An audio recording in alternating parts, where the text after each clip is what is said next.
o André Mendonça, o ministro, pediu vista e suspendeu o julgamento do governador de Roraima, Antônio Denário, depois que o instituto fundado pelo ministro do Supremo foi contratado para ministrar cursos para funcionários do Estado.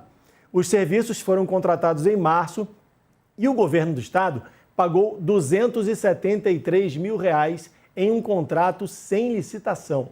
Denário teve o mandato cassado por abuso de poder político e econômico e recorreu ao Tribunal Superior Eleitoral, corte da qual Mendonça é integrante desde 2024. E aí eu pergunto aos senhores, queria muito saber a opinião de vocês em relação a isso. O Mendonça suspendeu depois que o instituto dele foi contratado para ministrar aulas.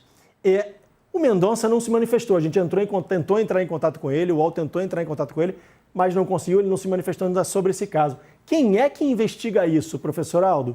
Essa é a minha dúvida. É ministro do Supremo Tribunal Federal. Quem é que investiga o ministro? Aparentemente é o próprio Supremo, porque provavelmente ele tem foro privilegiado, então seria o Supremo. Agora é um absurdo isso que está acontecendo, né? Quer dizer, eu penso que deveria ter uma regulamentação, alguma lei, alguma coisa desse tipo, que os ministros do Supremo eles não podem ter negócios paralelos que tenham conexão com a sua atividade de julgamento.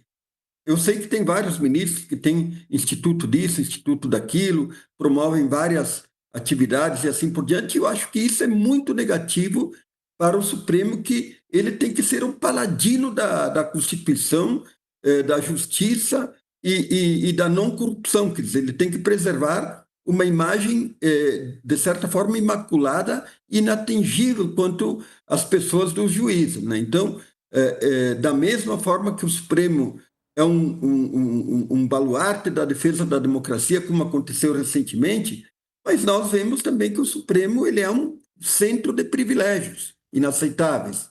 Eu acho que essas duas coisas, acabar com os privilégios tanto do Supremo como dos demais juízes, e também proibir que os ministros tenham atividades paralelas que sejam conflitantes ou que tenham interferência, intersecção com a atividade deles de julgar, eu entendo que é fundamental para que, de fato, nós tenhamos uma democracia republicana.